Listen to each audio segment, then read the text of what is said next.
Hi friends, here is the review of Harikatha Telugu web series.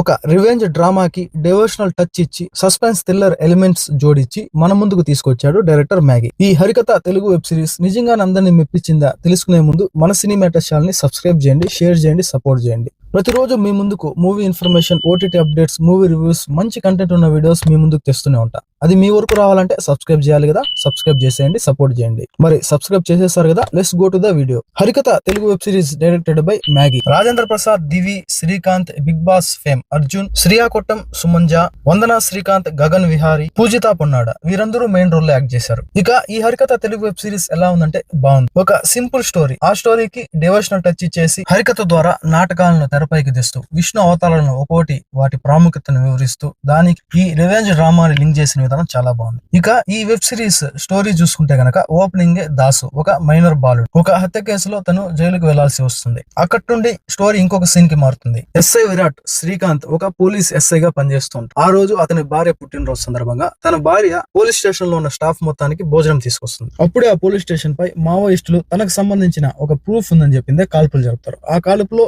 SI Virat భార్య మరణిస్తుంది. ఆ దాడి వలన ఎస్ఐ విరాట్ కి మైండ్ లో బ్లడ్ క్లాట్ అవుతుంది. ఇక 2 సంవత్సరాల పైన అతను బతకడని చెప్పేసి డాక్టర్స్ చెప్తారు. దాంతో ఎస్ఐ విరాట్ తన కూతురు అనాథ అయిపోతుందని చెప్పేసి అరకులో ఎస్ఐగా పనిచేస్తున్న SI Bharat big boss fame Arjun దగ్గరికి తీసుకెళ్తాడు. అరకులో ఒక మిస్టీరియస్ మర్డర్స్ అయితే జరుగుతుంటాయి. ప్రతి ఒక్కరు ఏదో ఒక రూపంలో మరీ ఘోరంగా చంపబడుతూ ఉంటారు. చివరికి తన ఫ్రెండ్ ఎస్ఐ భరత్ కూడా చంపబడతాడు. దాంతో ఇన్వెస్టిగేషన్ ని ఎస్ఐ విరాట్ కంటిన్యూ చేస్తాడు. అలా ఇన్వెస్టిగేషన్ చేసే కొద్దీ ఎస్ఐ విరాట్ కి కొత్త క్లూస్ దొరుకుతూ ఉంటాయి. అరకు పరిసర ప్రాంతాల్లో నాటకాలు నిర్వహిస్తూ విష్ణు అవతారాలను తెలియజేస్తూ ఉంటాడు రాజేంద్ర ప్రసాద్. ఆ రాజేంద్ర ప్రసాద్ కు ఈ వరుస హత్యలకు సంబంధం ఉంది అని తెలుసుకుంటాడు ఎస్ఐ విరాట్. ఎస్ఐ విరాట్ కి ఎస్ఐ భరత్ కి ఉన్న సంబంధం ఏమిటి, ఆ అరకులో ఈ మిస్టీరియస్ మర్డర్స్ ఎవరు చేస్తూ ఉంటారు, చివరికి విరాట్ ఏ విధంగా ఈ మిస్టీరియస్ మర్డర్స్ ని ఛేదించాడు, రాజేంద్ర ప్రసాద్ కి మర్డర్ కేసులో జైలుకి వెళ్లిన దాసు అనే మైనర్ బాలుడికి ఉన్న సంబంధం ఏమిటి, రాజేంద్ర ప్రసాద్ కి ఉన్న ఫ్లాష్ బ్యాక్ ఏమిటి, దాసు కథ ఏమిటి అనేదే ఈ స్టోరీ. బేసిక్ గా ప్రతి వెబ్ సిరీస్ లో బోరింగ్ సీన్స్ స్టోరీ లైక్ తీసుకెళ్ళడానికి డైరెక్టర్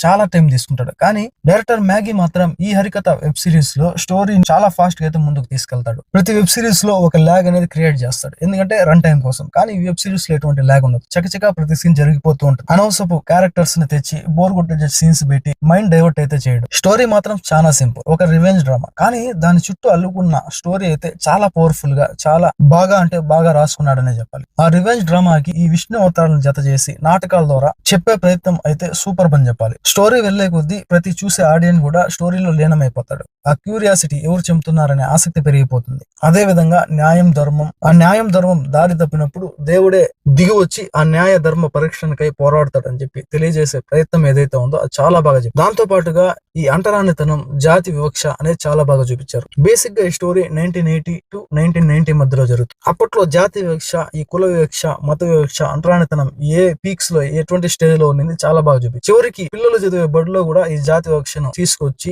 అంటరాని వాడు అంటూ వాళ్ళలో చిన్నప్పటి నుండి కూడా ఆ వివక్షను, అవమానపు వివక్షను బీజం పోసే ప్రయత్నం ఏ విధంగా చేశారని చాలా చక్కగా చూపి, దానికి తోడు ఆ బ్యాక్గ్రౌండ్ స్కోర్, ఆ బ్యాక్గ్రౌండ్ మ్యూజిక్ అయితే చాలా బాగుంది. కథకు తగ్గినట్టుగా ప్రతి సీన్ కి బీజం పోసింది. అదే విధంగా ఒక అధర్మం మన కళ్ళ ముందర జరుగుతున్నప్పుడు అది ఆపే శక్తి ఉండి కూడా ఆపకపోతే అతడు కూడా దోషే. చివరికి ఆ దోషుల్ని చంపడానికి ఆ దేవుడే అవతారం ఎత్తి దిగి వస్తాడు అని చాలా చెప్పే ప్రయత్నం అయితే చాలా బాగా చేశారు. 1990 ఆ పరిసర ప్రాంతాలు, అటవీ, ఆ కాలానికి తగ్గట్టుగా లొకేషన్స్ అయితే చాలా బాగా చూపించారు. ఇక ఈ మూవీలో ఏదైనా మైనస్లు ఉన్నాయంటే నేను ఫీల్ అయ్యింది, ఒక క్యూరియాసిటీ బిల్డ్ చేసే ప్రయత్నంలో ఎవరి హత్యలన్నిటికీ కారణం అనేది ముందుగా చెప్పే ప్రయత్నం చేసి చూసే ప్రతి ఆడియన్స్ కి ఒక డిసప్పాయింట్ గురి చేశారు డైరెక్టర్ మ్యాగీ. వెబ్ సిరీస్ పూర్తి కాకముందే సగటు ప్రేక్షకునికి చంపుతున్నది ఎవరో తెలిసిపోతుంది. ఇంకొక మైనస్ ఏంటంటే స్టోరీ లైన్, ఒక చిన్న లైన్, దాని చుట్టూ ఒక బలమైన కథను అల్లుకున్నాడు. ఒక స్టోరీ టెల్లింగ్ అయితే అద్భుతంగా చేసుకున్నాడు. ఆ స్టోరీ లైన్ ఇంకొంచెం బలంగా రాసుకుంటే బాగుండా అనిపిస్తుంది. అమ్మాయిలపై అగత్యాలు ఆనాడు ఈనాడు ఎప్పటికీ జరుగుతున్నాయి. ఇప్పటికి కూడా ప్రతిరోజు కూడా ఎవరో ఒక